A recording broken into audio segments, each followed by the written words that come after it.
Hello, hello, everybody. Happy Tuesday. Sorry we were late. This time it was actual technical difficulties. It did not want to upload my intro and outro for me.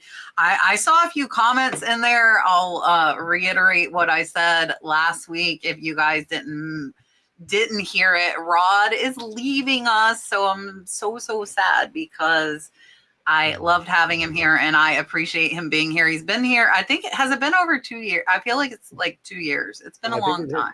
I think it has been 2 years. Yeah. Actually, it's kind of ironic that Dante's here because I actually met the first time through Dante's meetup in South Carolina, which kind of put everything in motion for this to happen. So I'm always very appreciative every time I tell a story. We talk about it. If it wasn't for Dante having his event, it wasn't for John Cincinnati Picker, me having a conversation. Just like everything kind of came together that day, and I drove up to South Carolina on a whim and got to meet Dante, and he put on a great event, and I got to meet Kat, and then I ended up here. So it's funny how things work in life sometimes. It is, man.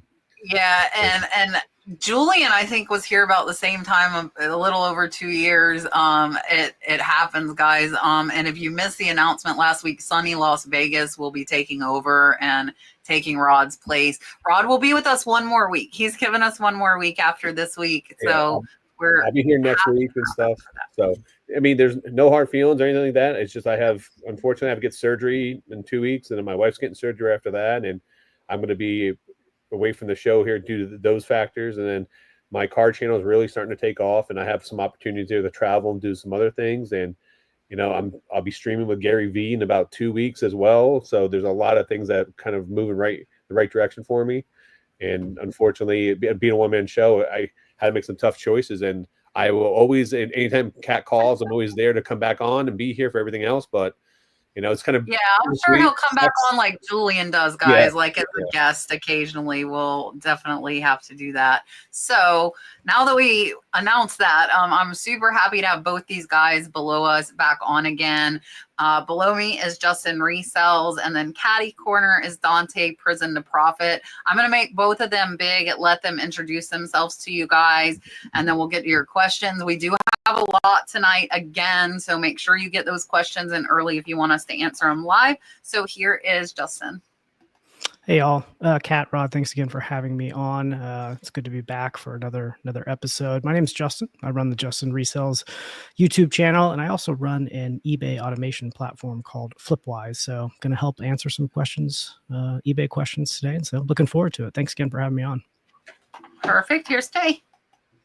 What's up, guys? My name is Dante, Prison2Profit. I've been a reseller basically ever since I came home from prison almost 10 years ago now. Wow, that's crazy to even think about. But found reselling just by watching some random YouTubers and got the urge to start reselling myself, got myself out of debt, and pretty much all my vacations and everything I do is just because of reselling. So I really owe everything to reselling. And I'm happy I'm on this episode specifically now that I know that it's one of Rod's last episodes because, yeah, that's one of my dogs, and that's definitely an honor too.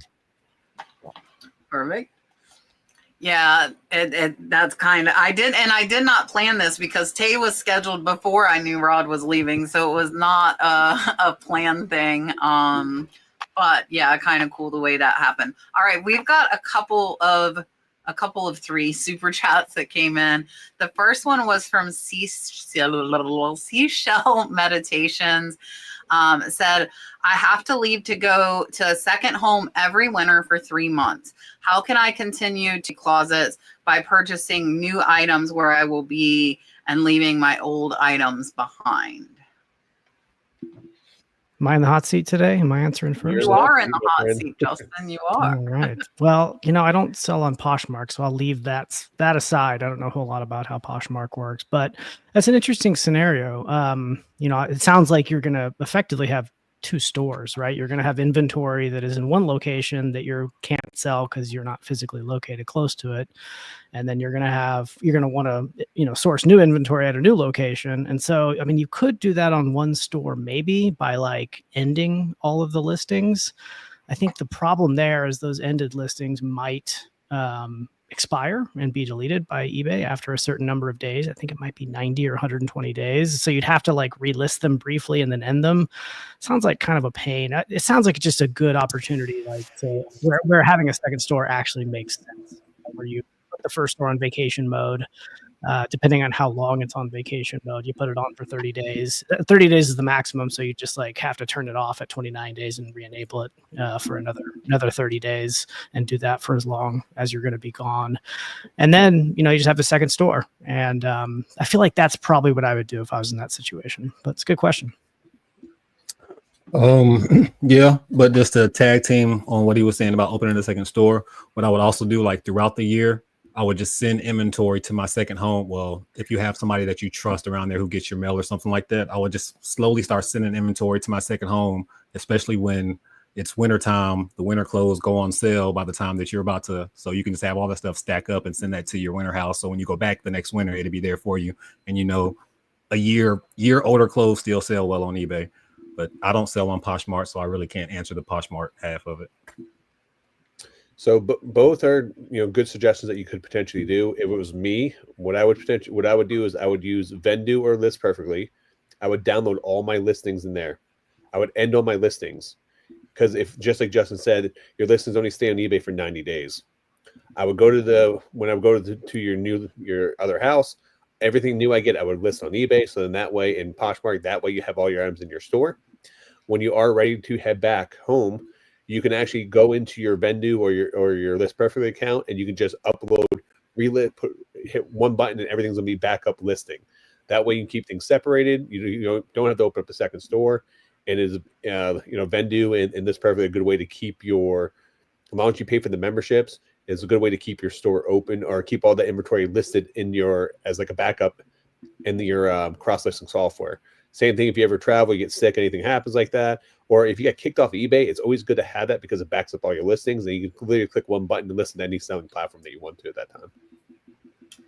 Yeah, and it'll work for Poshmark as well. I was going to suggest exactly what Rod did. I would use one of the cross-posting services kind of as like a bank to keep your listings and end them. Hopefully you're in the chat. I would want to know if you're going to leave like the winter inventory at the winter home where you're going to end it again and then go back, to the other one. If it were me, I would put it all back up like right before I moved. That way it would be, or before you went back, that way it would be up. But I think one of the cross-posting services is probably going to be the easiest way to do that. When I closed my second eBay store, that's how I moved everything from one eBay store into another, was using List Perfectly. So that definitely is what I would do.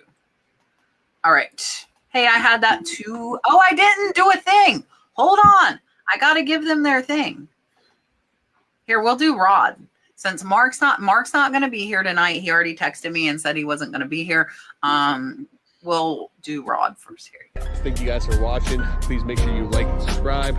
Until next time. I didn't do it. I should keep it, and then I can do it when you're not here. No, I'll find you. Oh, damn it, Kat. That's gimmick infringement. You can't do my punch. Oh, okay. Hey, I had that too. Sent a $5 super sticker as well. So what am I going to do? Let's do the whale.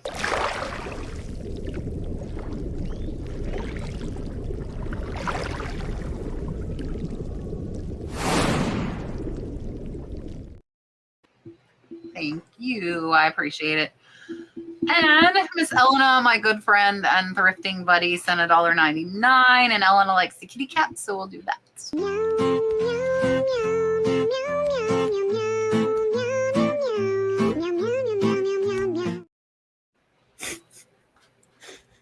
Listen, Tae, you know where that came from? That came from, we had on guests 2 weeks in a row that cats walked across the screen in front of them repeatedly. And so the audience said we needed a cat super chat because all we saw were cats for 2 weeks. I think it was more. I think it was like a month. It was like back to back. Everybody had cats forever. All right. Sue's Cool Vintage said, I'm disabled and have difficulty listing all my items. I'm thinking about hiring a part-timer. Any advice? Well, yeah, that's a tough one. I think, hiring a part-timer is certainly going to eat into your margins pretty heavily, depending on what you're selling. And, I think if you can find a family friend who can help with that, that might be a good route to go. Depending on how much you can offer to pay someone, that's just, I would just keep in mind, it's just going to take a huge chunk out of those margins by hiring someone to do that work. There are some services out there where you can send inventory to. I don't know any of them personally, so I won't recommend any of them, but where you can send inventory and they will list it and store it for you and ship it when it sells. But again, it's going to cost money, and maybe that's cheaper or more expensive than hiring somebody, but that's something else to consider, some services like that as well. Yeah, I like that. Another scenario, like, this Amazon offers Amazon FBA, fulfilled by Amazon, where you're actually just sending the inventory and it's being stored in Amazon directly. So that could be a thing, but again, that's not eBay. But yeah, that's a tough one. That's about all I can think of. So I literally just hired somebody today, and they listed some stuff for me today. So so there's two different ways you can go about it, in my personal opinion. So college kids, they'll work for very cheap, but they're college kids. You know what you're going to get with college kids. But I try to gear towards like adults who just want like a second job. So just post on Facebook. I guarantee you have somebody around there who wants to work. And I guarantee you can find somebody who wants to work around $11 to $13 an hour. I personally paid somebody, I paid two people today, $13.50 an hour. They work for me about 3 hours a piece. So it just all depends. And you can also do it per listing, anywhere between 75 cents to like $1.05 per listing. I personally don't recommend going on like one of the listing sites where you have to take pictures and let them list for you, because you're going to end up having to revise a lot of their listings anyway. So you just might as well hire somebody. And when it comes to like the profit margins, now they have to make sense. You know what I'm saying? Like he said, they have to make sense. You don't want to hire nobody if you're not making enough money on eBay to be able to do that. But you can always just use help once a week too. So think about it like that. There's a lot of people who come help you out one day a week. Yeah, so my mother-in-law would help me with listings, but I would only give her items that were like $35 and up, because just like Justin and Dante were saying, like it will eat away your profit margins there. So another option would be and I don't know your situation, kind of, why you're having issues with it. If it's maybe, I know people that are in similar situations that are disabled and have trouble listings, where they switched over what they're actually listing. They switched to like small items such as like pins, jewelry, stuff that was easy for them, that, if they had any type of, restrictions from, they were still able to list smaller items. So that might be another route to look into, just not knowing your situation and stuff. But yeah, so if you guys know, I have 3 employees currently. I would tell you, make sure you check your state laws. Here in Florida, you cannot 1099 them if they are using your inventory, if they're using your phone to list. You do have to pay them with payroll, which means $15 employee costs you about $25 an hour when you are matching their FICA and their Social Security.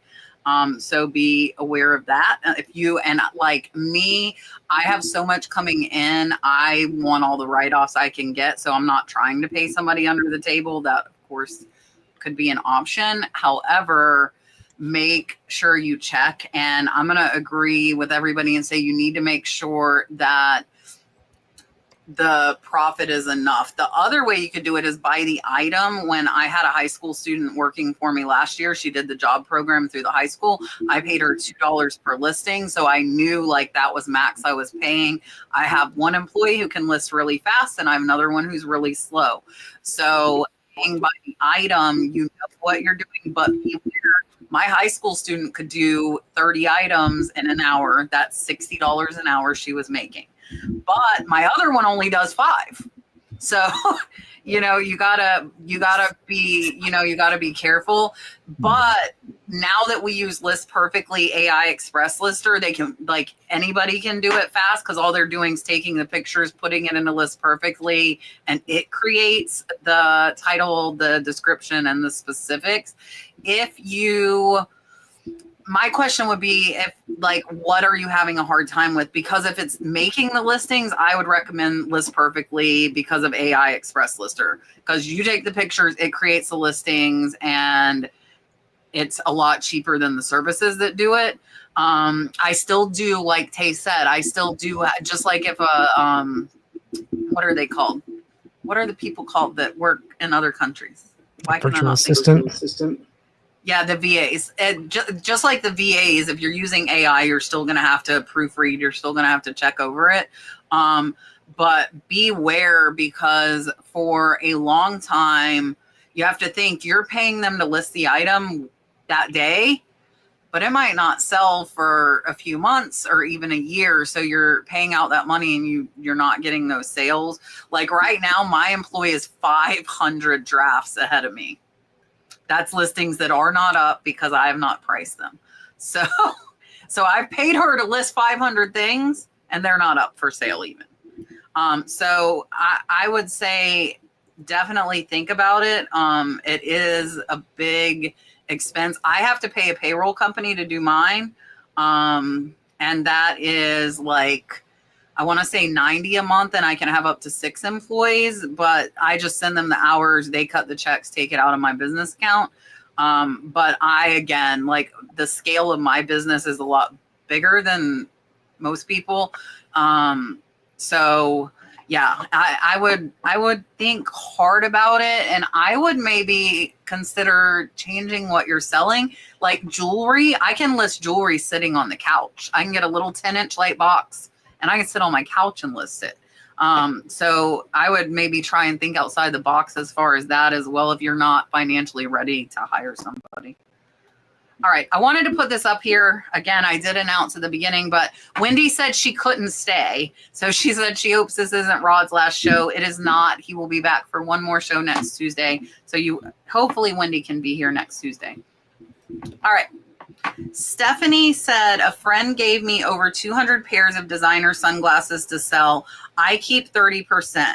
They're selling fast and turning a nice profit. Since I didn't buy the inventory, how should I handle cost of goods? That's a good question.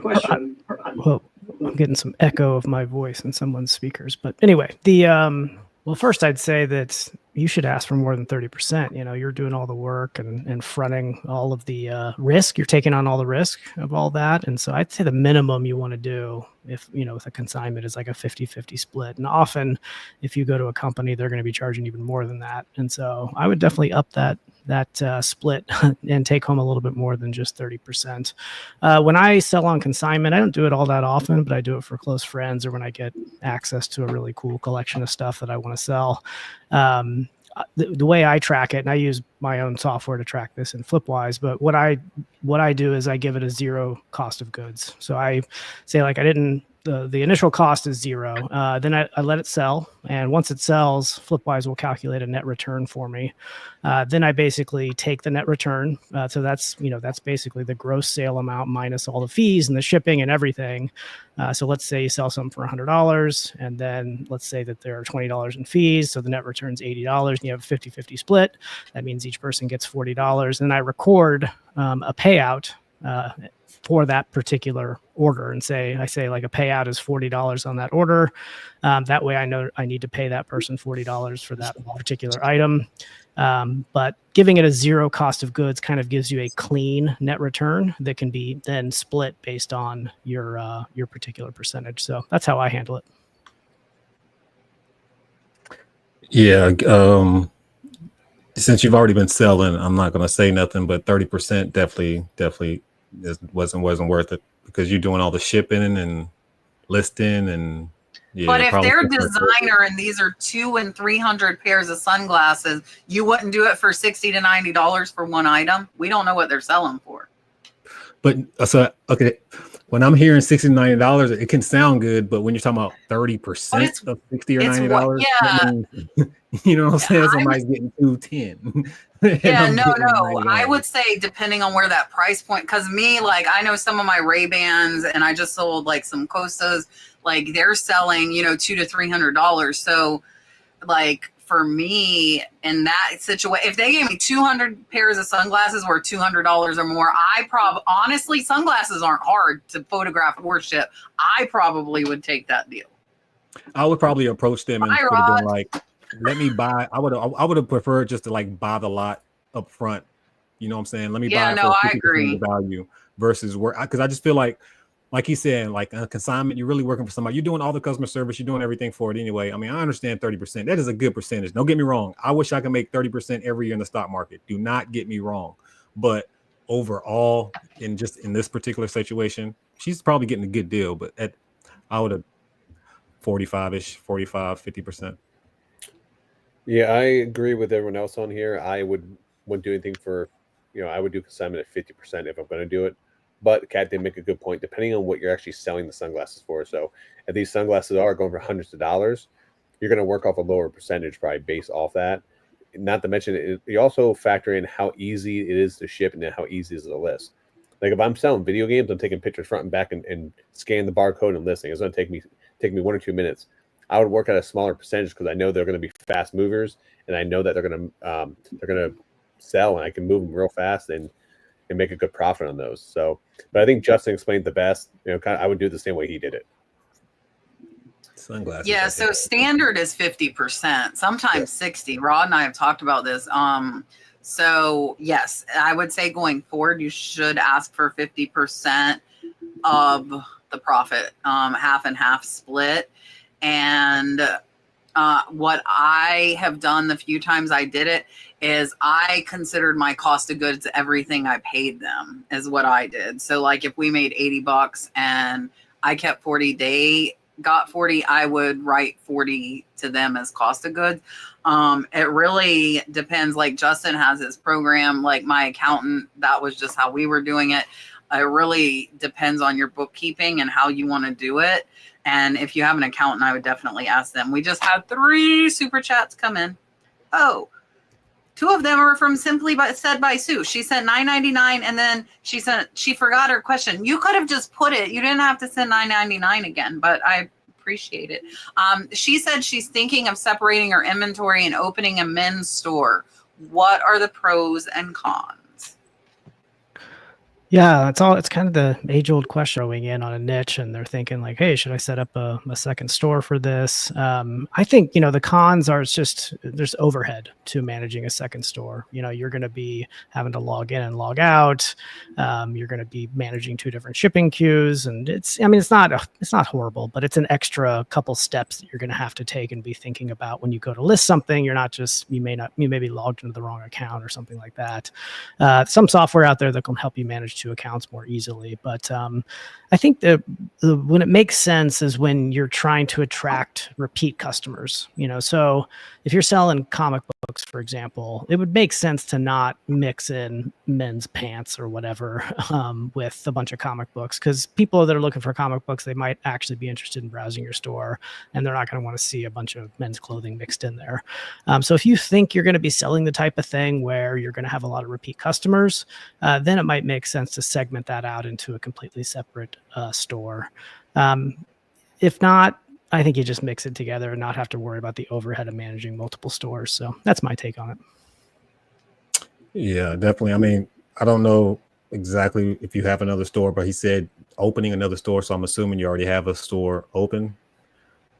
Just like you said, it just all depends. What kind of market are you in? Is it really a need for another men's store? You got to consider the overhead, the time that you're gonna have to put in opening another store, dealing with other management and stuff like that. It just really all depends. I mean, I wouldn't, but again, I don't know your situation. I mean, how far you're trying to scale. I just don't know your business, so I can't answer a question if I don't know your business. So I've had 2 stores before, 2 eBay stores, and I will tell you it's a pain in the ass because I'm always consistently logged into my eBay store, so I would get message notifications of that. but I would forget to check my second store, and I would go 2 days, 3 days sometimes, and I would like, oh man, check it, and then I'd have questions. I would have people message me. So you have to. It just became more of a pain than anything for me. So I actually shut down my second store and just moved everything to one store. But there are benefits to it. I will say on the other side of it, if I was looking for as a buyer and I was looking to buy camera equipment, if I go into my store, which is a little bit of everything, or if I went to Kat's store, which had 1,000, cameras, lens, and everything in her store, I'm going to consider her a camera expert. I'm more or less going to go to her store because she specializes in camera. So, it makes sense for something like electronic wise, makes sense for cameras, something that's very niche down in regards to that. But that's if it's the same price though, right? I mean, you're not going to go out your way to, if somebody's if the camera's the same price, you might do that. But if somebody has a camera that's $20 cheaper, you're not going to be like, well, these people have pants, so I'm not going to buy the camera. No. eBay is for people who literally get on there trying to find used and deals. So I'm to a point, yes. But I mean, if for example, if I'm looking to buy a camera, I may not know exactly what camera I'm going to want or stuff like that. Or if I have camera questions, who's going to be able to answer my question better? Probably the person who's selling pants, shirts, comic books, everything else, or someone who specializes just in cameras. If I want somebody's questioning that much, they're shopping on Amazon. Yeah, so it just comes down to it. But for me, I prefer just to have one store. So I tried this, and I'm going to tell you what happened with me. You can only be signed into one eBay store on a phone, and I forgot to sign into the other one all the time, once for 2 weeks, and I had sales and I didn't know it. So be very, very careful about that.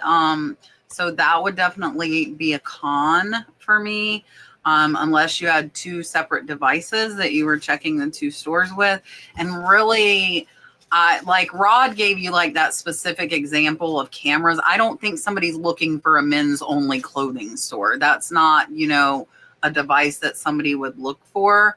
And so I ended up, like I said earlier, I use List Perfectly to move my items all back into the main one because my second one was getting below standard because I forgot to check the daggum thing. So that would be my big thing. Are you going to come say hi? Dalton is in here. It is his last week that he's going to be able to hang out with us. He goes back to school on Monday. So hopefully he'll come over. I don't know why he didn't come over here. All right. He's eating. He doesn't want to be on camera eating. I'm going to give you my octopus. Here you go.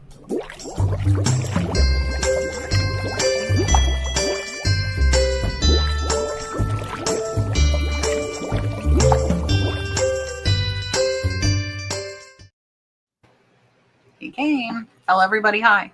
Hello. All right.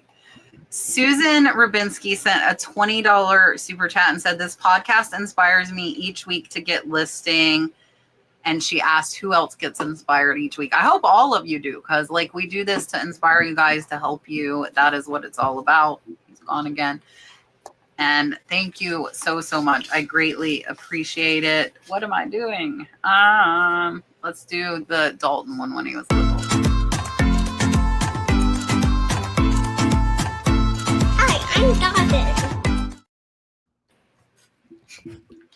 He was that was when he was 3, I think. All right. So Gila, I am so glad to see you here. Sent a $9.99 super sticker. What are we gonna do? Oh, let's do the pillow fight. These are he was so little. Here you go. See, he's big now. Here he is little.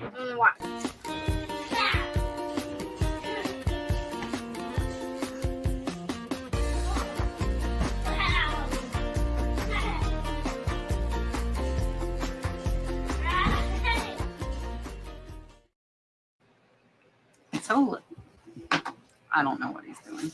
All right. I wanted to put this up, and Teresa did update, so I wanted to update you guys with the answer to this. So she was asking how to identify glass. She had a Summer So glass vase or basket. Google said it's Murano. Bottom is polished. She was asking for suggestions. And then she said She found a few similar pieces that are calling Murano, but she's also finding check glass.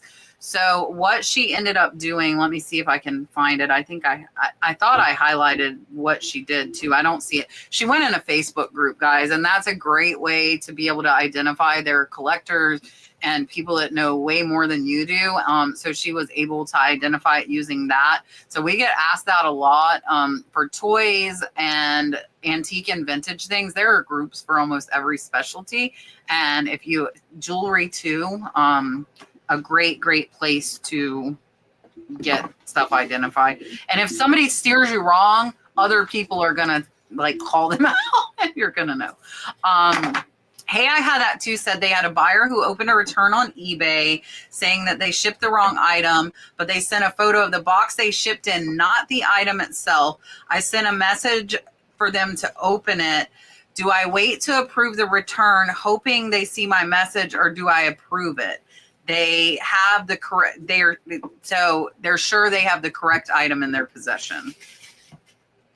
Yeah, I just had something somewhat similar recently. I can't remember what it was. Oh, it was like, you know, those like water bottle fillers that you see on top of a water fountain that like counts how many water bottles full of stuff that you've filled up. Anyway, I had one of those and I sold it for like $300. And like right as the end of the return window ended, they reached out and said they hired a plumber to try to install it, but it was broken and damaged in shipping or something like that, and they wanted to return it.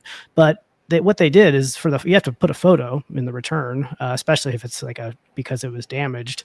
And they put a photo, but it was my photo, like from the original listing. And so I replied back to them. I said, hey, like, okay, fine, go ahead and you can send it back. I said, however, for insurance purposes, I need a photo of the damage.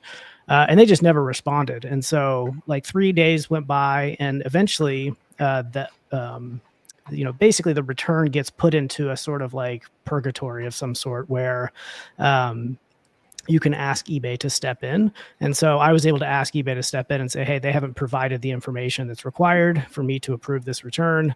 And then basically eBay said, they looked at it, they said, okay. And then they closed the return and sided with me in that favor. So I think in this situation, depending on how long ago you've asked them, and you might want to call eBay to confirm. You can't really call them directly, but if you go onto their website and use their AI chat and just say something like representative, you can have an agent call you back. And they're actually really helpful when you get them on the phone. But just explain the situation to them. They're probably going to advise that you did the same thing that I did, which is wait for the return to expire, and then open up a case effectively, ask eBay to step in, and then basically they'll see that the buyer's not responding to you and not providing the information to prove the return here, and they will likely close it in your favor. So that's my recommendation. Yeah, 1,000%. Fortunately, I've never sent anything wrong to anybody, and I'm sure you didn't in this situation either. I had somebody probably 3-4 weeks ago who had the delivered package. I sent something like a clear package. They sent me a picture saying that the item didn't arrive, but they sent me the bag and just like the postage, they said delivered. So I was like, I apologize for the inconvenience, but if it's delivered on your end, I'm pretty sure it got delivered. I said, but what we can do is we can go to the post office, let me know on your end, because most of the time people don't know that if anything goes wrong, the people who get the items, it's really their job to go to the post office to try to find it. Because once we send it off and it's left our postal area, we really and honestly can't do anything about it. So they have a better chance getting their postal service to do something for them, especially if the package says that it got delivered. But I don't know. I mean, I would say, like he said, just make sure that you be very nice in the chat when you're speaking to this individual. Don't have an attitude so they can't use anything against you, and just ask, hey, can you please send me a picture of the item that arrived to you so I know that I sent the wrong item, and make sure that they send you the item back. So anytime someone opens up a return, you can go in there and you can message the buyer. So make sure you message the buyer through that return that they opened up. And because if you go in there and say, hey, you didn't upload the proper photo, can you please upload the proper photo? And if they don't respond and you go in there again, just like everything you do, eBay keeps a track of that. So if eBay sees you in there making an attempt to make things right by them, and that buyer's not responsive, that buyer doesn't do anything, just like just said, I'll contact eBay through the chat, let them know the situation, kind of so you have that on record, let them know that you're trying to do everything in your power to make things right. but the buyer's not cooperating at that point in time, and hopefully it'll just expire and you won't have to deal with it. All right. Can anybody tell me how to save a video off of Facebook to put it on here? I thought I hit download, but I think that just downloads it where I can play it when I'm offline, right? You have to use a third-party website to copy the link, put it on that website, and then you can download your Maybe video. I'll just share the screen when it's time. Okay, I'll do that is what I'll do. So eBay's gonna, I thought eBay would force you to accept the return. Won't they? No, that's not true. No, I mean, a lot Is of it just, so they force the refund if you do the return? That's what it is, right? Yeah, they force a refund. Okay. If you don't respond, once you get the item back, if you don't respond to it, then they will force that refund. Yeah, you just want to make sure you respond to the request to the return, because that's what they Okay. look for. Like if you just leave it and don't do anything, then then they're gonna it'll expire and it'll be against you, and you'll have to refund it without getting it back. But as long as you're replying in the actual refund, and if you're asking them questions and they're not responding, that return will expire, and then you can ask eBay to step in at that point, and they will review it. Okay. That makes sense. All right. So I was asking you guys that because my good friend Drew sent me a $1.99 super chat, and Gino made me the Shark Attack super chat. So, but I can't figure out how the heck to get it. Hold on, it's going. I gotta figure this out. For now, until I can get this daggum thing downloaded, I'm gonna just share my screen and do that off of Gino's channel. Okay, so here's the one that Gino made for me. And if you guys aren't following, I know it's not. Look, he made the alligator's eating me, is what Gino did. All right, so that was the only way I knew how to do it. But me and Gino are trying to figure out how to get it downloaded. So, cool. there you go, Drew. You got your Gator super chat. All right. Aaron Hopkins, Reviewed by Design, said, any suggestions on shipping larger items like furniture? I've used UShip and have had mixed experiences. I've actually only done this once, and I UShip as well, and it worked out fine. It was a poker table, like a vintage poker table, and somebody came in a truck, came and picked it up at my house and sent it, and it made it on its way. So I was happy with UShip, but I don't have any other recommendations. Personally, I've never shipped anything with huge dimensions, so I can't answer that. Pass this from the cat. So I have primarily used UShip, and I did not have any bad experiences myself. What I would suggest is making sure before you accept a quote from somebody on UShip, make sure that you read their reviews. I did not do that at first. And luckily the ones that ended up being bad got canceled. But I went and read their feedback, and it seemed like they do that a lot. So you don't want somebody that's going to back out. For me, the other thing, like if it's a few $1,000s and within like 8 hours of my house, I'll drive it. I don't care. I'll deliver it myself. And go thrifting and go hang out and do whatever. You know, like, look, Tae's nodding his head. It's nice to travel. Expenses on the business. That's the only way I travel. Dalton left. That's the only way that I travel. So I would go. We sold a mid-century modern table for $500 last week. And I was hoping it was going to be close, because I was like, if it's within a few hours, I'm just going to drive this table because it would fit in my car. It went to Phoenix. So I did not, needless to say, I did not deliver it. We packaged it up, but yeah, UShip's the only one I know. I don't know if anybody in the chat might have some other suggestions, but UShip's the one I've used. But you got to think it's a bunch of different contractors. So just, I would recommend reading the reviews on them before you accept a quote from them. All right. Rita wants to know, on testing games, do you play them always to say that they are tested? So video games on different consoles. Definitely not.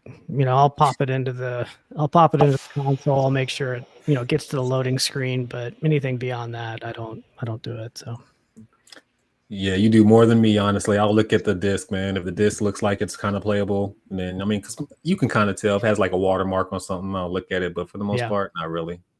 That's true. Actually, if I don't have the console in hand, that's my method. I do the same thing. If it's not really scratched up, I just sell it as is, and 99% of the time you're going to be good in that. If it's a cartridge-based game, I literally I don't test them out. I take a Q-tip with a little rubbing alcohol, and I clean the pins on the front of it real fast. Take you literally 10 seconds to do each side of that real fast, so that way removes any dirt or dust that's in there, and just sell it as is, because those things are built to last forever pretty much. So for me, I don't test any games. The only time I'll test games is I have a disc cleaner. If the disc is super scratched up, and I run it through a disc cleaner, and then I need to test out the game after that. But what I'll do is when I do clean my discs, I'll batch them. I'll wait till I get like 10, 20, 30 discs to do. I'll do it all that day, hook up one system, test all the games right in a row, and then quick move on. Yeah. All right. The only game system we have is a PlayStation 5. So I don't find a lot of video games. If I did though, you would have to have like every single system there is to be able to test stuff. So I'm gonna assume that they work. And then if somebody tells me it doesn't, I'm gonna refund them. I've never sold one though that somebody said didn't work. Yeah. So I don't put tested, but I don't put not tested. I just put that it's a video game and leave it at that. If they ask me if I tested it, I'm going to tell them, no, I did not. But most people don't. They just buy it. Sandy wants to know, why do some of my listings say send offers while others say promote item? Sounds like, I mean, those are two different kind of products on eBay, right? You can have offers, or you can send offers on your listings on eBay. And that basically allows you to reach out to a buyer and offer them some amount lower than what the list price is. And then promotions are just a completely separate feature on eBay where you can pay an additional fee if a listing sells from a promotion, from an ad. So those are just two different things. And the ones that may not say promote item might mean that you're already promoting those. And so eBay's trying to get you to promote the other ones that are not promoted. Or it may just be like a screen space issue. Like, they're not going to show both send offer and promote item. So if you have an item that's eligible to have an offer sent, it might say send offer. And for items that don't have or are not eligible to have an offer sent, it might say promote item. So those are just two different features on eBay to help you sell something quicker. There is literally nothing else I can say because that was perfect. Like, literally, he said everything that I would have probably tried to say. Yeah, I think we're good on that. And Rod's hiding. Beverly wants to know, is anyone in the chat, and we can answer this on the panel too, is anyone of us going to eBay Open, which is in Las Vegas in a week or two? I'm not going to Las Vegas, but I am going to the virtual event because Flipwise is a sponsor of eBay Open this year. So we do have a virtual booth at eBay Open, which I don't actually know what that means. We paid money to have a virtual booth, but I don't know. I've been asking eBay. I'm like, what do you want me to do for this virtual booth? Do I just show up? And I don't know. So who knows? But I will be in attendance virtually at eBay Open. It's next week, I believe. So. No, I won't be doing eBay Open. I am not, because Dalton will be in school, and I'm a single parent and he has to go to school. So I cannot go to Vegas as much as I would love to go to Vegas. We went to Vegas in February though, for Boss Reseller Remix. So we were just there a few months ago. That I let him take off school, but I don't think I could pull off him missing the first week of school. I don't think that would be advised. I know Trish is going. Dalton and I spent the weekend at Trisha's house from List Perfectly down in Orlando, and went to Disney Springs. She brought him for his birthday. He's wiggling across the floor if you didn't notice. So Trish is going to be there from LP, and I think Katie and Vicky are also going to be there. But we unfortunately are not. That's FlipCon, and FlipCon landed the same way for us. It's hard. Like, I was glad I got to go to Tae's, and a lot of that stuff I got to do because I had help, but now I do not. let's have it. So yeah, I'm like, I have a tighter leash now. I can't do stuff as much. Rod, you're not going to eBay Open, right? No. Okay. Okay. Donna said she wants to have people write listings for her offsite. She'll approve and send the listings to eBay. Do you do this? And do you have software to recommend? We talked about this, but we can go over this again. Yeah, I'll pass on this. I think y'all are gonna have better answers on this for me than me. I'll play devil's advocate. I mean, I just wouldn't do it because you're double checking your listings. I mean, you're already gonna have to take pictures of these items for whoever to be able to look at it. Once you touch an item, you might as well just go ahead and list it. I mean, that's just my opinion because you're already touching it. So, and then you're gonna have to look at their listings anyway to make sure that they did a good job. Bring me your meds. So I just don't think it's a good idea. But I know these sponsors up here are going to tell you list perfectly. I am not going to tell you list perfectly on this one. For me, honestly, I just do sell similar. I'm going to copy someone else's listing, put that in my title, and I'm going to literally put that same thing in my description. So that's exactly what I'm doing. So for me, it would be a waste to have someone offsite to write my listing for me. For me, I would rather have someone off-site to take photos or to take measurements of clothing or do something like that for my listings. But I would say, writing the listings is probably the easiest thing for me to do. It's all the other stuff that takes more time. And it's also, I know I said I was going to pass, but I'll jump on the bandwagon there and just say, like, listing is a skill and you can improve that skill over time. And really you can get down, like using Rod's method of like sell similar, like I can pretty much list anything with photos and including research for pricing in like 3 to 4 minutes. And not everything, some things are a little bit more difficult to do, but it's really, if you focus on sort of building systems and operationalizing what you're doing and having dedicated spaces for your listing and your research and your photos, if you have a setup for it, you really can get that time down to really just minutes for almost everything. And so it's a skill you definitely want to build up. Yeah, so if you're just having people write the listings, I'm going to, again, say List Perfectly AI Express Lister. If you go watch, Marcia, can you find the link to my last List Perfectly video? If not, I'll find it.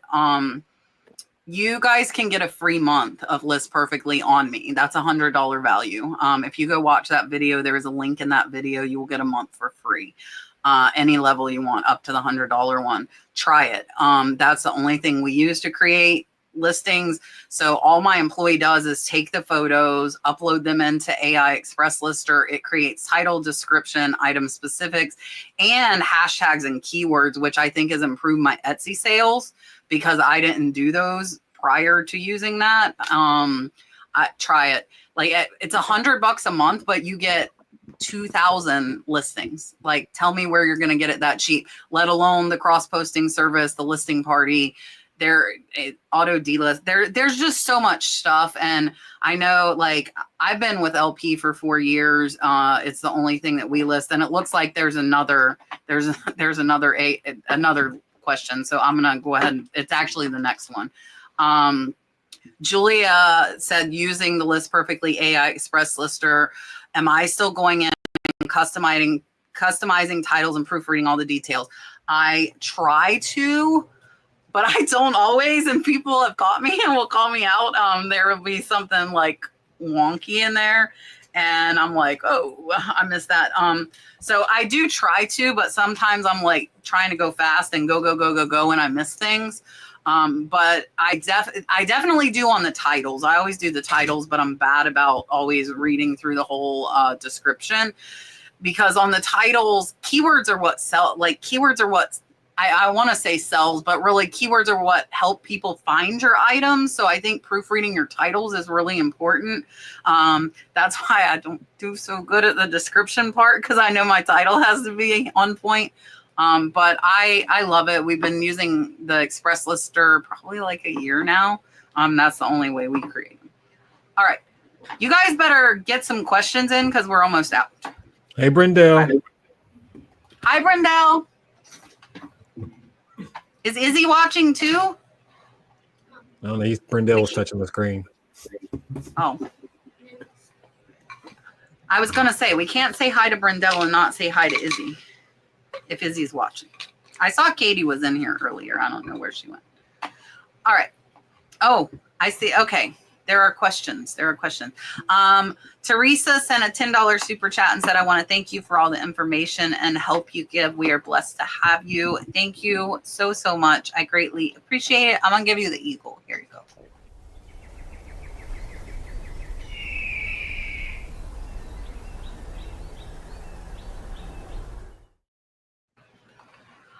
All right. Let's see. Oh, they're both watching. So hi, guys. Hey, is there? Hi, Izzy. Hi, Brendel. All right. Teresa wants to know, how do you test cameras? Just make sure it comes on, or do you actually take a photo and load it to the computer? I think it depends on the camera. Usually I'll turn it on. I'll make sure, like, you know, if it's a digital camera that has a lens that is mechanical, you know, to make sure it just like goes out and comes back in as normal.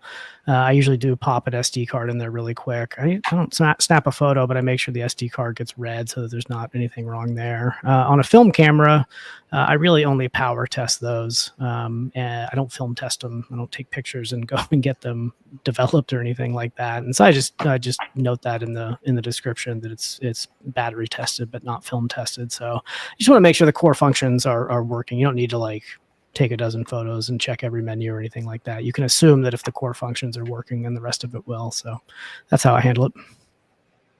I have a rule. If I don't really feel like messing with it, I don't sell it. When it comes to like testing stuff, man, so I get a lot of pallets when just random stuff in general. So I will put a lot of times in my eBay listings come from a pallet item not tested. If I don't feel like testing something, I just want to put that out there. But there's a lot of times, man, I think certain cameras probably never need to be tested. There's probably a few cameras out there that you probably do want to test, but I mean, it just all depends on the camera. But for the most part, I'm not testing too many items unless it's a computer, an iPhone, something like very valuable. I mean, I'm not saying that there's not valuable cameras out there, but hopefully you understand what I'm trying to say. So for me, if it's a film camera, I will test it as turning it on, make sure it powers on, make sure the lens like goes in and out, whatever I need to do on that. But I'm not putting film in there. I'm not going to test it. That's good enough. I'm just going to list it as is. If it's a digital camera, I'm going to turn it on, make sure that it does function.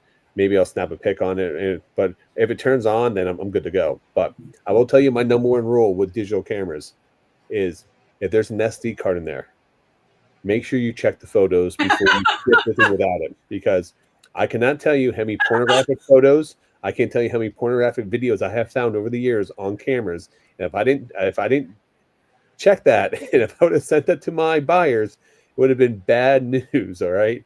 So just be very careful of that, because people forget that what they have on their SD cards, and people will ship stuff with horrible stuff on it. So just be careful of that. Oh, I'm sorry. Yeah, don't get arrested, guys. Yeah. One thing I'm lying. I just lied. Every item I do check for this one thing is battery acid. Just make sure all battery compartments are clean. Oh, yeah. Like the corrosion. number one thing I will check on items like that, but everything else, no.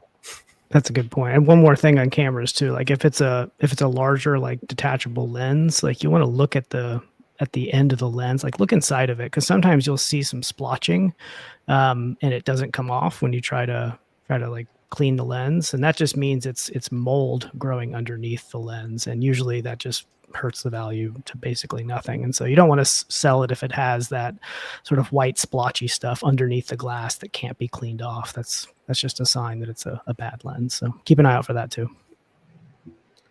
Yeah. I do what everybody else said. Like my film ones, I'm not gonna go try to buy film. For one, you can't just go to the store and buy film anymore. You'd have to buy it on eBay. And I've sold a lot of Canon ZV-1s. If you guys do not know, they're worth $150 to $200 a piece. They are film cameras. I will test, make sure they turn on. Again, check for the corrosion. But I do not test. But that's like video games. I don't put not tested. I just leave it, and I have not had an issue with. I've sold, I think, 4 or 5 ZV-1s I found over the years, and I've never had an issue with them coming back. All right, we got a couple of super chats. Todd Silver Hair Stacker sent $2 and said, "In a cage, I would win." I'm a lover, not a fighter. Come on, Rod. Me too. The fighter would win. I would hope, I'll give yeah. him Rod. I'm gonna give him Rod, and I'm not gonna punch. I promise this Why time. you gotta put us in a cage? Why can't we have more space? Tay doesn't want us to be like closed in. Cage. I need space to move. That's because Tay's gonna run. Tay's gonna be like, bye. Tay's faster. Maybe. I don't know. All right. I'm gonna give you Rod because I feel like that's fitting. Thank you guys for watching. Please make sure you like and subscribe. Until next time. Do you listen to CD before this? I once wrestled in a cage match. They're not fun. Not fun at all. So The stuff you've been through, man, there's no way I could even imagine. Like, no. No way. All right. Brian sent a $4.99 super chat and said, "We had someone buy 2 identical items a few minutes apart, but eBay would not let us combine shipping. The box to check was grayed out. Do you have any idea why?" Huh, that's interesting. I don't know. I mean, even if eBay doesn't let you combine shipping, you can still combine shipping. Basically, what you do is just put both things in the box and then print a label from one of the orders, and use the dimensions and weights of both of them, or, of the box and the weight of both of them in the one box. And then once it's shipped, you can copy the tracking number and add it to the second order and mark that one as shipped. So even if eBay doesn't give you the option to mark as, or to combine shipping, you can do it sort of manually that way. He's on fire. the only thing I would add to that is if it's an international order, you cannot combine international orders unless they're rolled in the beta program when it comes to that. So you're gonna have to ship in 2 separate boxes, which I know it sucks, and the buyer's not gonna be happy about it, but that's the only way you can do it. The other option would be for international buyers to cancel those orders, create one listing for them to be able to buy it so they can get the discounted, save money on shipping. But yeah, I do the same thing Justin does. I'll just put everything in one box and then copy my tracking number and then manually upload the tracking number to each listing. Yeah, I think everybody covered it. The main time I've seen it is for the international orders. I don't think I've had it domestically where it wouldn't let me combine it. Just for the international orders. All right. What am I going to give Brian? Should I give Brian Kevin just cuz? Sure, why not? Okay, close your eyes, everybody. Where'd Kevin go? Oh, there he is. Here you go.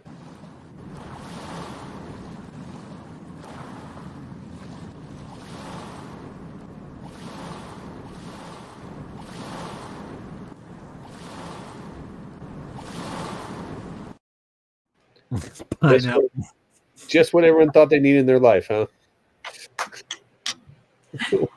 I haven't seen him. Have a good night. Tay said I'm out. If you need 5 minutes to yourself, we can give you a little privacy, okay? Oh my gosh, Rob. I wanted to put this up here just because I wanted to comment on it. Kitty Cat Vintage said, "I'd much rather go to Vegas in February than in August. I went there in June once, and it was a fiery hellscape." Rod, when was it when we went last time? Not this time. Last time. We went to Arizona. What's the time before last? I didn't go the first time. You didn't go the first time? No. I think it was another, like it was a summer one. So we went in February, and the coolest friggin' thing, like me and the kids went off-roading in the dunes, right? We're like off-roading, and then we drove 30 minutes and we were in the mountains in snow, having snowball fight. So I would agree with the February statement. Apparently it's like October to February is when there is snow on the mountain just outside of Vegas, but we had a lot of fun. But we also, what month was it we went to Phoenix, Rod? That was in the summertime. That was hot. When we went to Phoenix, it was 114 degrees. It was hot when me and Rod went to Camp Listing Party, and me and Brooke went hiking to ghost towns in 114 degree weather. It was hot. It's very hot. All right. Teresa said kids there almost always miss the first week of school because of the county fair. Isn't it early? So no, here in Florida, at least in our county, and I think in a lot of them, August 11th is always the start date, as long as it falls on a weekday. Those suckers will start them on a Thursday or Friday if the 11th falls on it. So you have to remember, here in Florida, we need hurricane days. So they have to start a little bit earlier because they might miss days for hurricanes, so that they don't have to make them up. So they build in extra days for hurricane days. And I will also say, here in my county, because we are very rural, they give them off for the county fair. It is actually a school holiday because a lot of these kids do FFA here. And yeah, so our kids don't have to go to school for the county fair because it's very country here. Oil back in my day. No, I'm kidding. Oh, Sarah Dean said, how do I handle these witches that are so demanding? I would like to know the answer to this question. How do I handle these witches who are so demanding? One lady messaged me at 11 p.m. and told me to take the ring outside in natural light and take pics of it on her hand. So how do you deal with people like that?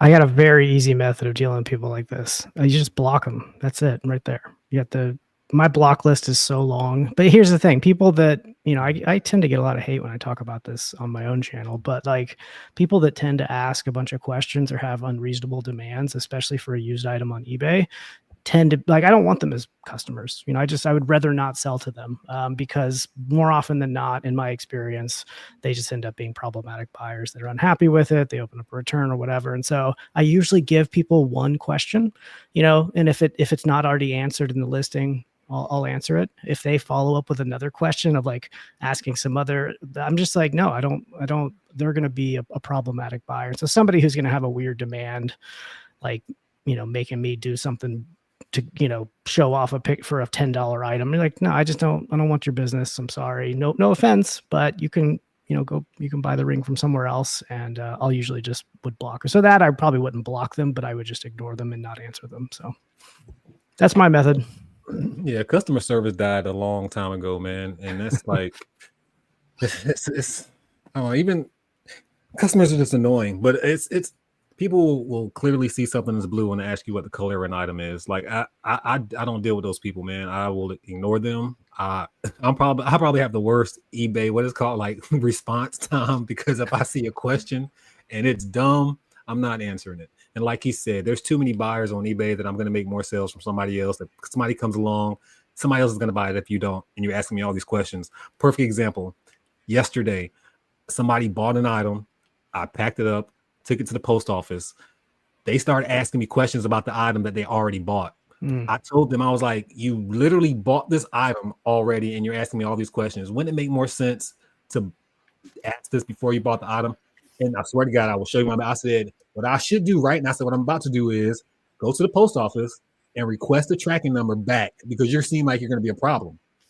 Because we have to protect our feedback nowadays. You know what I'm saying? At the end of the day, we have to protect our feedback and our sanity too. You know what I'm saying? So I'm just not dealing with customers who get on my nerves. I have that right to do that, and I'm not going to do it. So there is something as for asking questions. So you can ask educational questions, you can ask dumb questions, and I would say if someone's asking me a legit question, I will answer multiple questions. I have no problem doing that. I'll try to go above and beyond customer service wise. But if you're asking me to take additional photos, I'm not going to do it. If you want me to take an item outside, I'm not going to do it. And from my experience, I would tell you this: I take good photos for my items. If it's something I clearly missed, I will go take additional photo for it. But if you ask me to like zoom in, I mean, eBay has a feature that you can zoom into all the photos. I take pictures from all different sides.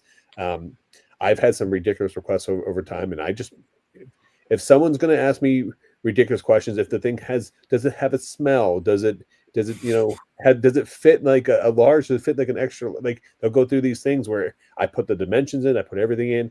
I tell people to go to their closet and measure their dimensions of what the current item they currently have, but at the end of the day, just like Justin said, it's people that have a tendency to ask a lot of questions that are demanding or kind of ridiculous questions are trying to either set you up for a return, or B, they're just going to be problematic. And my block list is pretty long as well throughout over the years. I used to block a lot of people.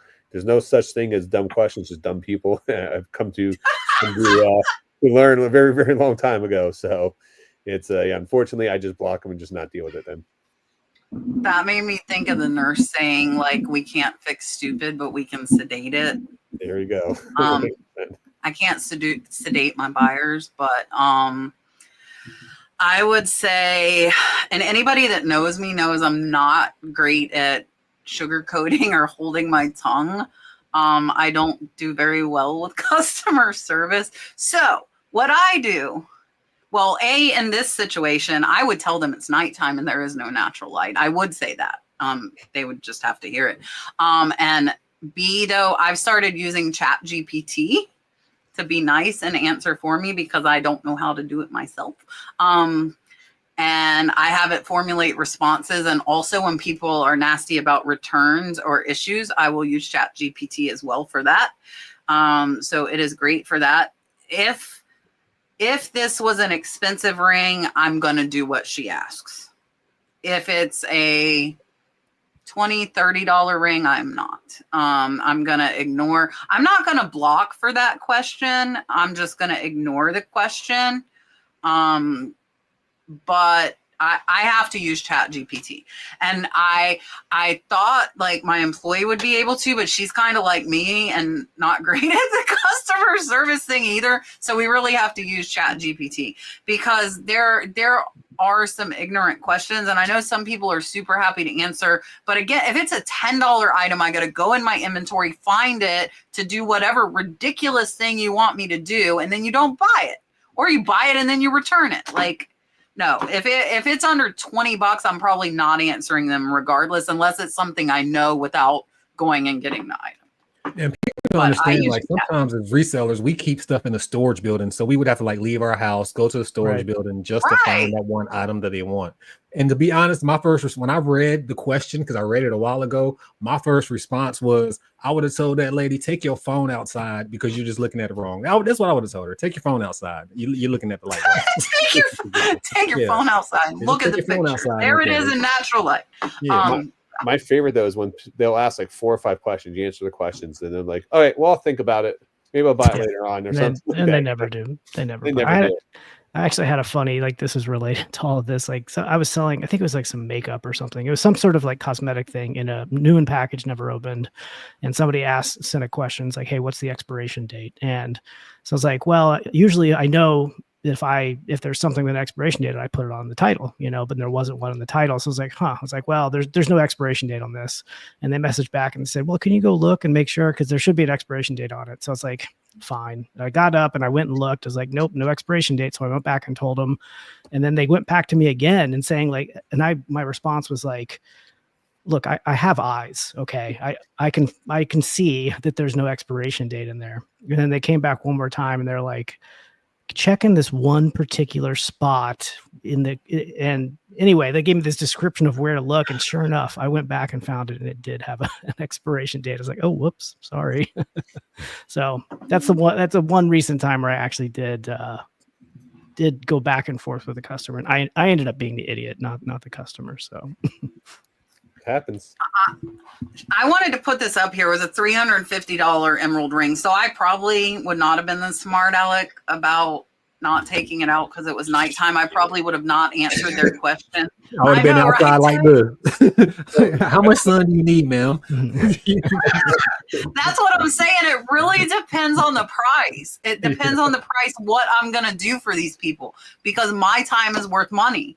And my time is worth more than a $20 item to go answer ridiculous questions. That's just the bottom line. Somebody else will buy it. That is the type of thing too that's going to look different in different lighting.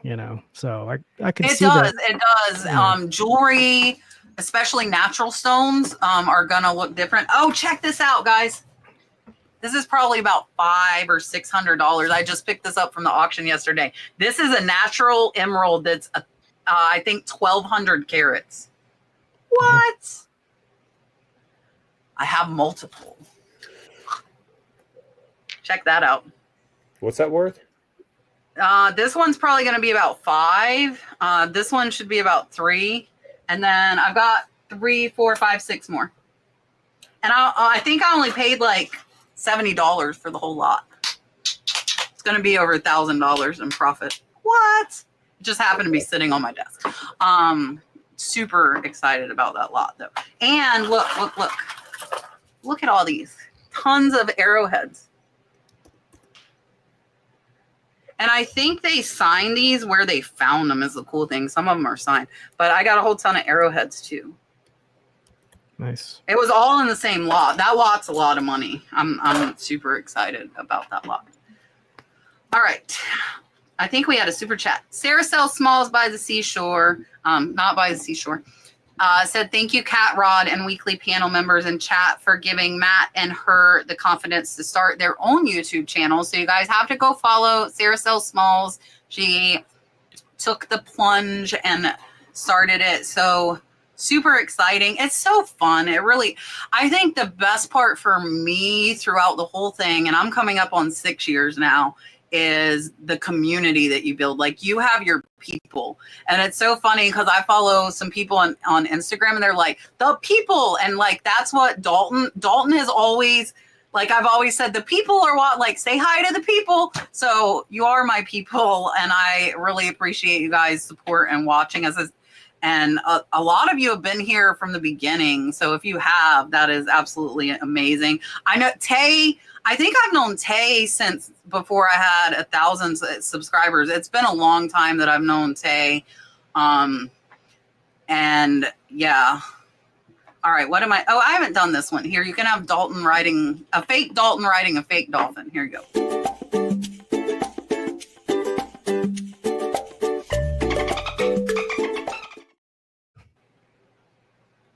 All right, let's see.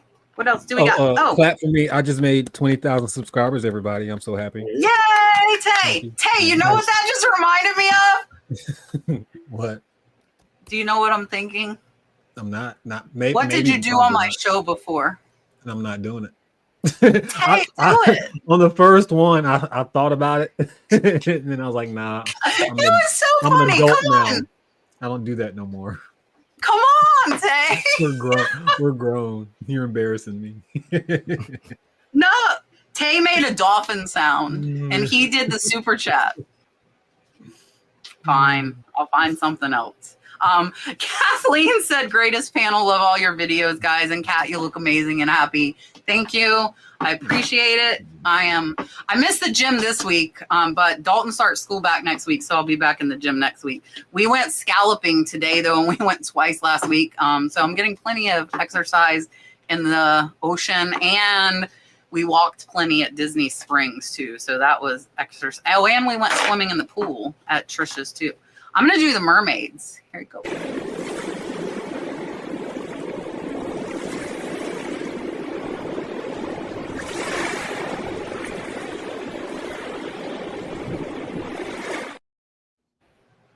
All right, what do we got? Let me see. Okay, I got all the super chats. Jeremy said he started selling on eBay again a couple months back. He's enjoying it, but it seems like lately sales have slowed. Is that normal during the summer months? That's a complicated one to answer, but generally no. I mean, it depends on what you sell. If you're selling pool toys, your summers are going to be pretty good. But if you're selling ski gear, your summers are going to be pretty bad. Most people selling on eBay are selling a mix of inventory that they pick up at thrift stores or garage sales or whatever. And that mix of inventory has a mixed set of demand, right? Some of it's going to take a week to sell. Some of it's going to take a month to sell. Some of it's going to take 6 months to sell. And it is going to be dependent on seasonality and the other like bigger things out of your control, like economics and just all sorts of things are gonna influence it. I think generally people experience a slowdown during the summer if you sell across all different categories. There's a lot of different theories as to why, but again, it just really depends on what you sell. And so you can do searches on product research for things like video games is a great example, and you'll see like you'll see there's no summer slowdown for that inventory. You know, it just sells consistently throughout the year with a bump in Q4. But there are a lot of things that that don't sell year round, and so it just really depends. And if you're selling, or if you're experiencing slow sales, you really just want to look at what you're selling. And it's very easy. You can check the demand of anything that you have. You can check how many active listings there are. You can check and compare that to how many sold listings there are. eBay sold data goes back 90 days. So you can, if there's 90 items that show up under sold when you search, that means one sells about every day on average. You know, if there's 900, that means 10 of them sell every day on average. So you can just get a sense of like how quickly something should be selling. And if you have something where, you know, 10 of them are selling every day and there's only 5 listed and yours hasn't sold in 3 weeks, then you're like, okay, something's wrong, right? There's something wrong with my listing. The price is way too high. My pictures suck. I don't know. But anyway, all this data is at your hands. eBay makes all this data available through product research and through their searching. You just got to really start to understand concepts like sell-through rate, sales ratio, you know, checking active comps, checking sold comps, understanding all of that. And typically, it's not going to make your stuff sell faster, but it's going to set your expectations correctly about how long it will take to sell, so that you're not surprised when things take a little bit longer to sell or when there's slower periods. So, yeah, for the most part, I agree with a lot of you said, but I don't. It all depends on your store too. I sell a lot of. I sell everything. I mean, if it's not glued down, I'll sell it. So, when it comes to summer slowdown, it can be true for like certain items. And again, like video games are always going to sell because they're video games. Clothes, they're going to sell more when school's about to start, just because people are going shopping, getting ready for school's clothes. Obviously, it just depends on the item in every single category. Certain things are going to sell more than certain items. So it depends on what your eBay store looks like. Like I said, me personally, only way I will ever experience a summer slowdown if I'm slowing down myself. If I'm not listing, if I'm not doing anything, then I'm going to experience that slowdown. Obviously, I'm going to feel that bump in Q4 that everybody in the world feels, but usually everybody complains about Q1 and Q2. Normally, I never really hear complaints about Q3, but I agree with them. It's going to slow down because you're not putting in the work to understand why everything's slowing down. So I've been selling on eBay for 25 years, and you have and I know you just started a couple months ago. You're going to have your ebbs and flows throughout that process. You know, fourth quarter, you usually see a bump in sales. January, you can usually see a little hangover from the holidays. So January is usually a pretty good month for me. I usually have a slowdown in like February, March, when tax time comes. I usually see a bump back up again because people are getting those refund checks. Typically over the summer, traditionally, a lot of people do what they call a summer slowdown because kids are out of school, families go on vacation. That's the time they travel a lot. You do see an increase in video game sales over summer because your kids are home and that's something for them to do. So I used to strictly sell video games. Summers used to do really good for me. But I would say I think whenever time things are slow, that's my opportunity to just list. So what I do during the third quarter, and what I recommend a lot of you guys do, this is the month now. You guys should be focusing on fourth quarter. My best fourth quarter ever is when I double down on August. I list as much stuff as I possibly can in August, and that carried over in September. And when people started doing Christmas shopping, like October time, started getting ready for the holidays, I literally killed it my best fourth quarter ever. So what I would say right now, if it's slow, that gives you an opportunity. You're doing less shipping, you can do more listing and just double down your listing. Yeah, I really think it depends on what you're selling. Like we tend to have pretty steady sales throughout the year because I sell everything. I think if you are heavier on like newer items and things that are Christmas gifts, a lot of people make like 80% of their money in Q4. I would not like that. I would rather have it steady all year versus a giant spike in Q4. And we typically don't see any spike in Q4.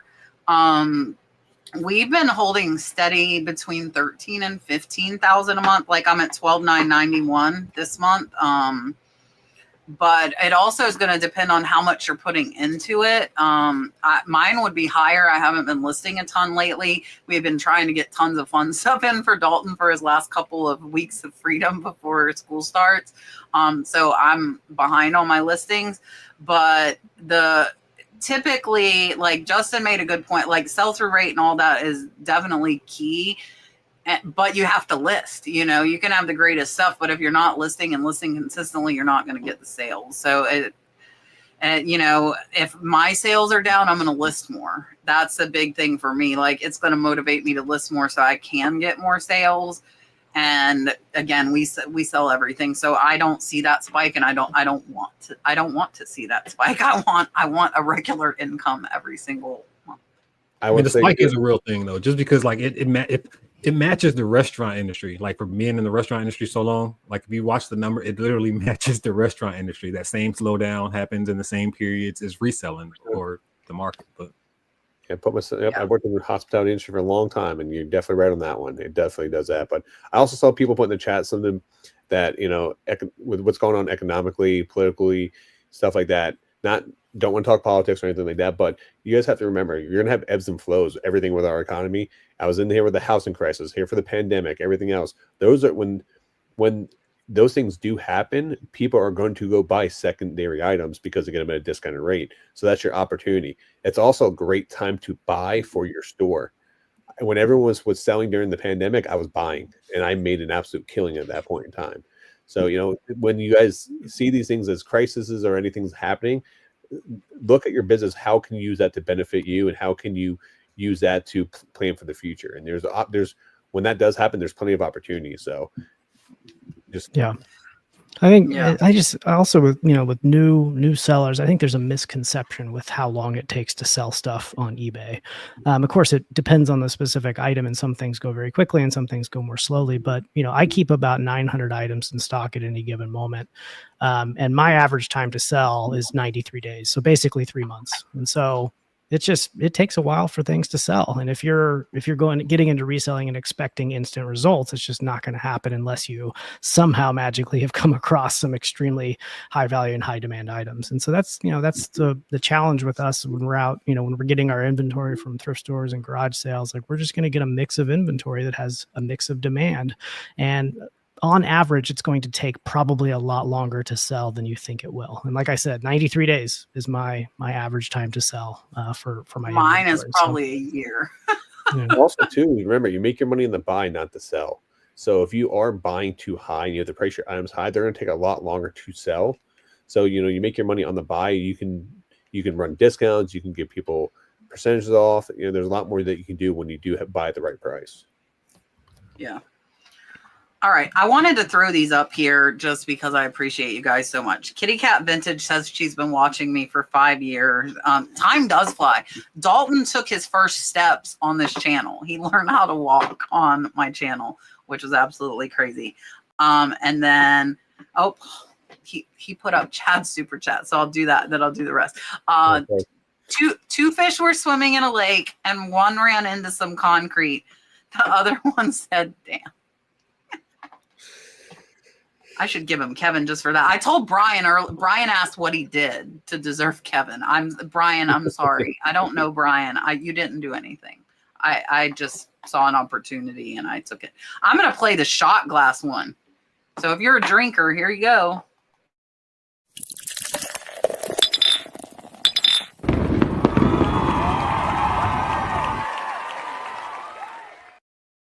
Pat, what kind of drink are you doing? That's a monster shot glass. That's a giant. That's a 16-ounce beer. What kind of Gino made it. You got to talk to Gino about that. Right. I drank like twice on the show, and then everybody thinks I'm drinking all the time. We know. I think the world. Oh my God! Listen, Cat's not allowed on the channel past 10 o'clock now because of it. Oh my gosh! New Year's Eve was kind of bad. I know. It was a little rough. Was a little bit rough. Okay. If you guys didn't know, and it's not there, I took it down. You cannot go see after 10 p.m. on New Year's Eve. It was, if you didn't see it live, you don't get to see it. Marsha's been watching since I've had 300 subs, and she is here every week moderating for me. She is amazing. She is working on getting close to 1,000 subscribers. Please, guys, go follow Red Cardinal Treasure. She does so much for me. She's absolutely amazing. Go follow her. Please. Thank you. All right. Dun, dun, dun, dun. What's next? Susan wants to know, how do you calculate the shipping on large items in response to the U-ship question? I don't know. I don't remember. It was a while ago that I shipped on Uship, and I don't even remember how I set it up. So pass. I mean, like $1 a mile or something. I know so if somebody gets on Uship and before they want to take an order, I'm pretty sure they're sitting at like around $25 a mile. I don't know as people as far as resellers getting on Uship. I'll pass I the don't know if cat. that helps. Okay, so what you do if you have furniture items is you put freight and local pickup for your two options. You can only do that on the computer. And then in your listing, you tell the buyer they need to message you with their zip code to get a quote. And you can go on Uship and you put in your zip code, you put in their zip code, and you put in the size and weight of the item. I always guess. Nobody's going to put a friggin' dresser on a scale, okay? Just guess. So put a weight, and then it will tell you the average price that people have paid from your area or close to their area. And I typically will tell them about $50 more because you do pay a $30 fee to Uship. So if it says the average is 400, I'm going to tell them 450. And there has not been a single time that I've not been able to book a freight company for that price. So you have to individually give it to them because like we're down here in Florida. So for it to go to Florida, it might be $150, but for it to go to California, it might be $800. So you have got to get there. So there's no price in there. I know one of the bigger furniture sellers, which I think he's gotten out of it. I can't remember his name. He doesn't do YouTube, but he was in a lot of the Facebook groups. He used to make so much profit, he would build in free shipping and he would just pay. But we're talking, he's making, $2,000-$3,000 off a piece of furniture. So if he pays $800, he's still, making a couple grand. So if they're higher dollar pieces, you could do that. I don't, and I give them quotes. I've gotten lucky. My last two large items were both picked up locally. They came and picked them up. I didn't have to free ship them. All right. Decamper's Great Finds wants to know, is there a way to clear the eBay send an offer to watchers? I have a few things marked low and I don't want to send an offer, but I can't figure out how to delete the suggestions. I was just thinking about this the other day. I don't think there is, or if there is, it's not obvious because I'm selling some stuff on consignment and I don't want to send offers out on that stuff, but I send out on, usually my method of sending offers is just like select all and go.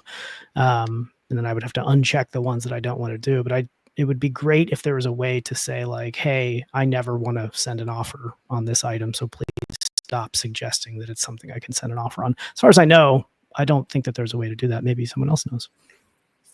Yeah, I'm always sending an offer. I've never even tried to look for a way not to.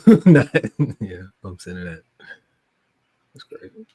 I'm looking right now. I don't think there's a way because I went in there to my send offers, try to check the box and see if I can just delete it from send offer, but you can't. So yeah, I don't know. That's good. That's actually a good point. I have no idea. What I would do, because I'm OCD and I can't stand to see like that I have offers to send, I would send 5% just to get it off my list. That's what I would do. And I normally send at least 10, but I would send 5 in this situation just to get it gone, like off the list. I don't think really you would make any sales off of it, but you might. And if you do, you do, but it would get it off the list. I can't stand seeing like need to do stuff on a checklist. I would have to send an offer to get it off. I think this was in response to like having an employee that is cleaning, preparing photos, measurements, and drafts.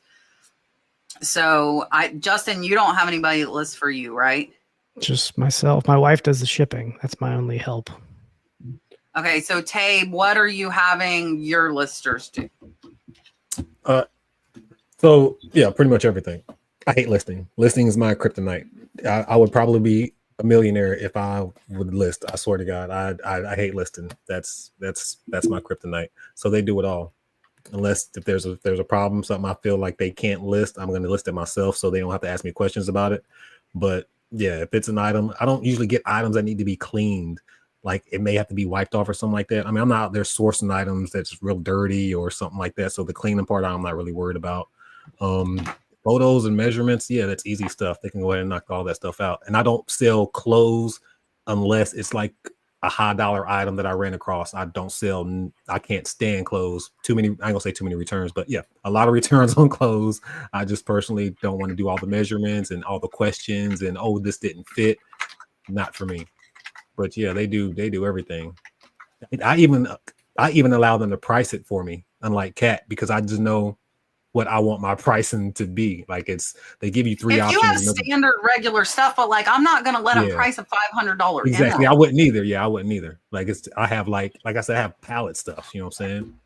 It's easy for them. Well, and if it's stuff like barcode, and I've said this before, if it was jeans, like standard jeans that are really easy to look up comps, know what they're selling for, that stuff it would be fine. But probably 70% of my stuff is not. It's like vintage one-off stuff and jewelry, you know. So that's why I don't.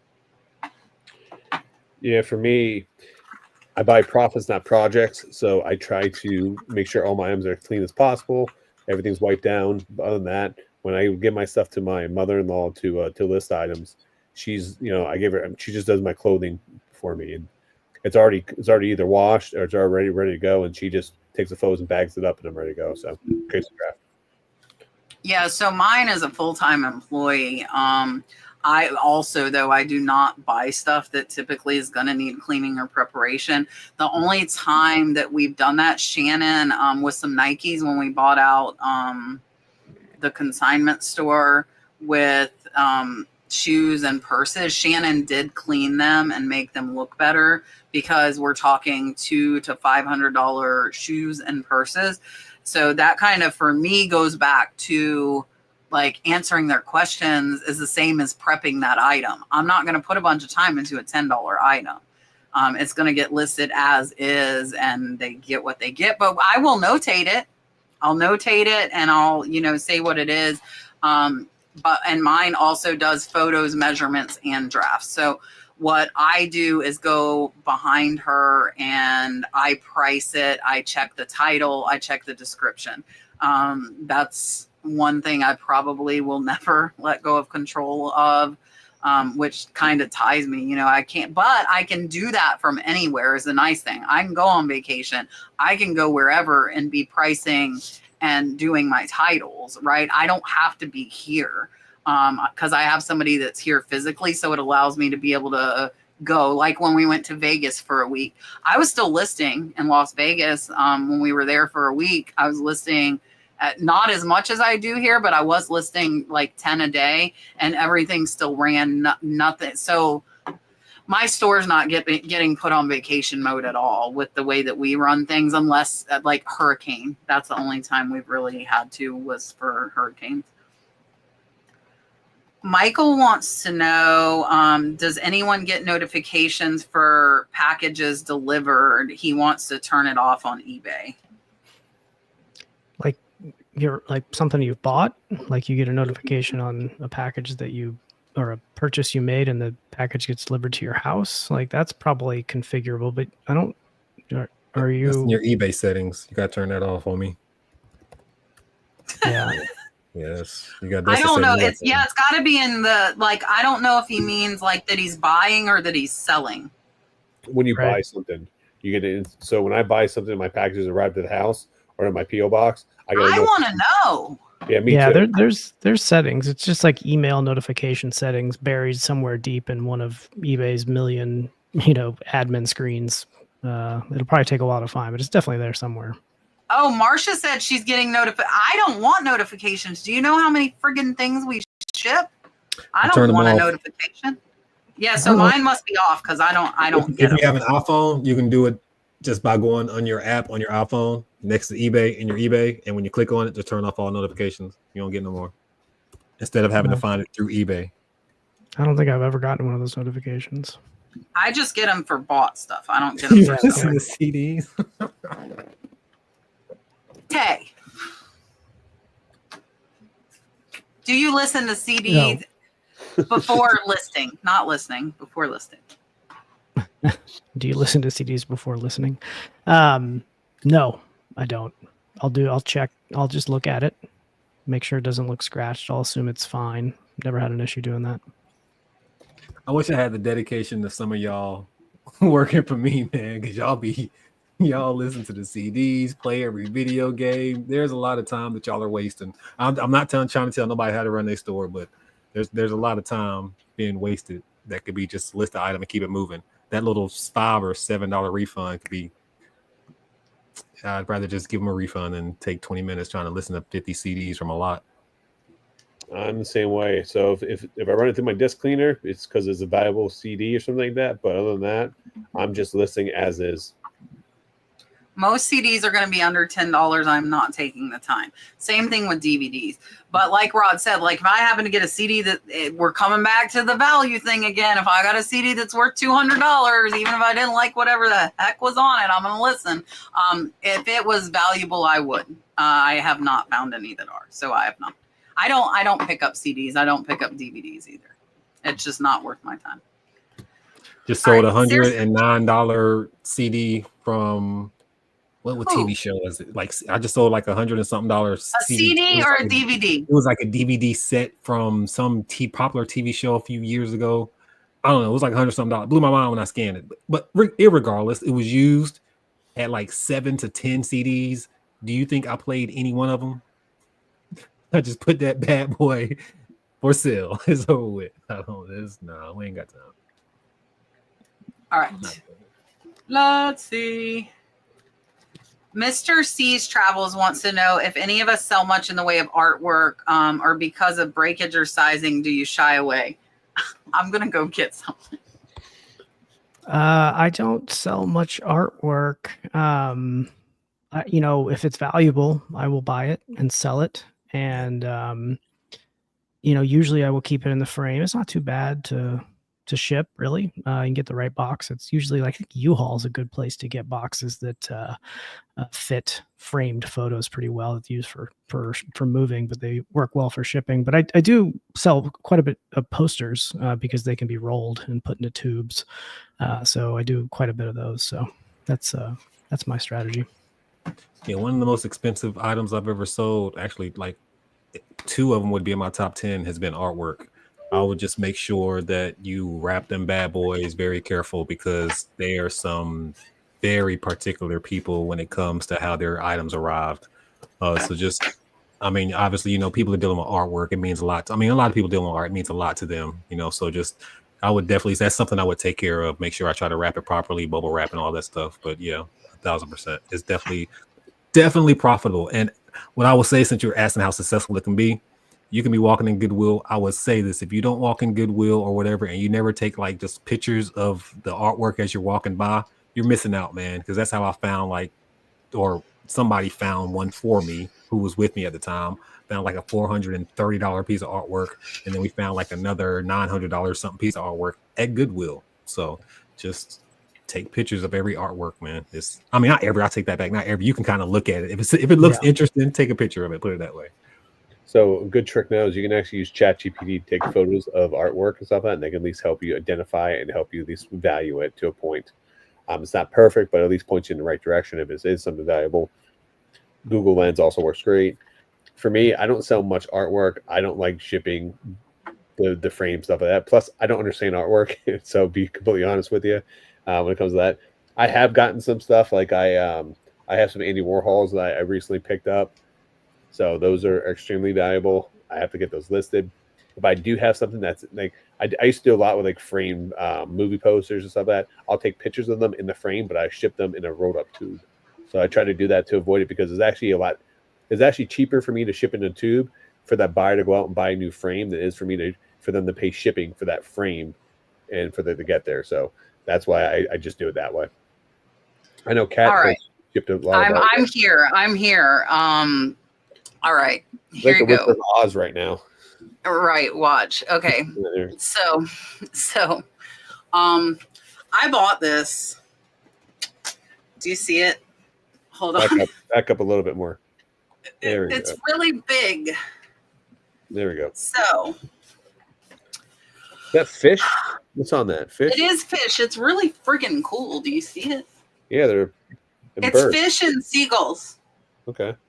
Okay, hold on. Let me hide it. Hold on.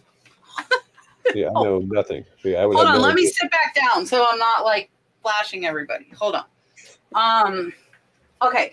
So I do have pants on. That sounded really wrong. Hold on. What is going on right now, Kat? What are you doing over there? I don't know what I'm doing. What kind of peep show is this? So here's my tip to you guys. When you buy on an online auction, check the friggin' size. I did not. I got there to pick stuff up yesterday. I went from Trisha's house in Orlando over to Clearwater in my car because I'm like, I mainly got jewelry, right? I can take the car. I don't need my truck. And then I go in and see that, and they're like, oh, this is your pile. And I'm like, oh, my God. Check the measurements, Kat. Check the measurements. I was lucky my car, it fit in the trunk. And I only won one. I bid on 5. I was like, oh, my gosh, I'm glad I got outbid on these things. But I paid, I think, $40 for that, and it's going to be worth close to $1,000. So I love selling artwork. One of my biggest sales was a Romero Brito artist proof. I paid $500. It sold for $5,000. I used UShip to ship that. I was not putting a $5,000 painting in a box. It was hand delivered. I love selling art, but so if I can buy it cheap, I'll buy ones that I don't know the artist if I think I can keyword it well. Like I love 16 by 20 and smaller. And especially frames. I did a research video on frames. Guys, the frames can be worth hundreds of dollars. Look at the frames. I love artwork. I absolutely love artwork. I love selling it. And you can find it cheap. Like I've sold paintings for hundreds of dollars, and I got a whole closet full of artwork for like $10 in an online auction. So I love selling art. It does take up a lot of space. I will say that, especially with these bigger ones. That one, we probably will box that at $1,000. I will probably box it. If it, I'm going to have to check it because it's a serigraph that is signed. It's not a painting, but it is a known artist, and I was able to comp it on WorthPoint. But I think I was comping smaller. I didn't know it was that big. So it might be worth more, but make sure you check the size when you bid on things is all I'm saying. I tell myself this every time, and I still do that. Pat wants to know, when will I be doing eBay store reviews again? I need help. It will be a week from Thursday. And I will try tomorrow to get you guys out the membership calendar. If you do not know, I have paid memberships from $1.99 to $19.99. And I do eBay store reviews. I do live sourcing, and I do live shipping. So I do like 5 extra lives a month for my paid members. And it's kind of a lot more behind the scenes and personalized. And it's going to have next week we'll have 3 lives. So now's the time to join at the beginning of the month. All right.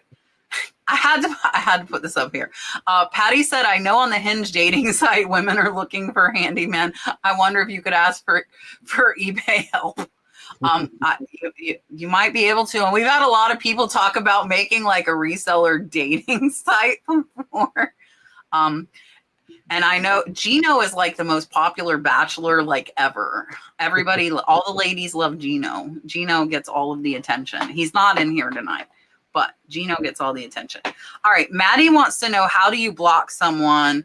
I had someone gave me a great review the day of receiving the item. On day 27, she requested a return because it was bought in error. That's somebody using you as layaway. Easiest way to do it's from the mobile app. When you're in the messages, if you're talking to someone, there's like a couple of dots in the top right. You click that, and that's like a really quick way to block someone. You can also, there's like, if you're on a desktop, there's a web page specifically under the eBay domain that says, I think it's like ebay.com/something buy or block. I don't know. I can't, well, maybe I'll drop it in the comments down below, but that's just your whole block buyer list where you can just add someone to that list right there. So there's a couple ways you can do it. I usually just do it straight from the mobile app because it's the easiest way. Yeah, I couldn't even tell you how to get to the block list. I don't think I've ever blocked anybody on eBay. I think I've tried to one time and I couldn't find it. So I just Man, didn't. you got to start, you know. The easiest way I just ignore them. I mean, it's the same thing for me. The easiest way to do it is go to Google, type in eBay how to block someone on eBay, and it gives you the direct link to it, and then you can just copy and paste their name on your list. So that's what I normally do for a computer. They covered everything. All right. I think we'll take one or two more questions, and then we will let everybody say bye. Tonight has flown by. Maddie, and I think I'll just speak on this. The return and refund was automatically approved by eBay. How do you avoid it? You can't. If they say item not as described or broken, then eBay's gonna automatically approve it for them. There is a little hack you can do it's called an RMA, require RMA. It's a setting under seller preferences, and basically RMA is like if you return something to a large company, they're going to provide you with an RMA number so that they can track the return through their system. For smaller sellers, like you usually don't have a system, but you can turn RMA on to be required, even if you're a small seller. And what that does is as soon as somebody opens up a return, it pauses the return, and you then have to approve it because under the idea that you have to provide an RMA number. Now, you don't actually have to provide an RMA number, but it puts this step before the return process. And it's really nice because sometimes I'll reach out to the buyer before approving it and just say like, hey, what's going on? Can we resolve this? And so there is that one little trick. I think it's under seller preferences, and it's called require RMA, and just adds that extra step in front of it. That's good to know. Okay, this is a good question. Rhoda wants to know, what do you do if you get to an estate sale and there is a smell, whether it's smoke, old person musk, what do you do? I think smoke is in a whole other category. Like usually if I'm at an estate sale or a garage sale, and I smell smoke, then I'm just definitely not buying any like soft goods, like no jackets, no clothing, nothing like that. It's just really hard to get that smell out, and most people are just not going to want to buy it if it smells like smoke. So I just don't buy anything at all.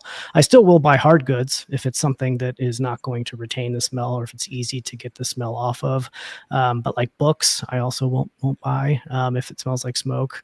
Any other smell I think is fine. Like old person musk, which is, I don't know, it seems sort of offensive, but whatever. Old people are people too, Anyway, like I think that smell is going to like be okay. And it will dissipate, and most people just don't care necessarily. Or like the thrift store smell, like if you're buying used clothes, you're going to be washing it anyway. I don't wash them beforehand. So, but smoke, whole other story. I wouldn't mess with it. I mean, if you can shop in the Goodwill bins, you can handle any smell.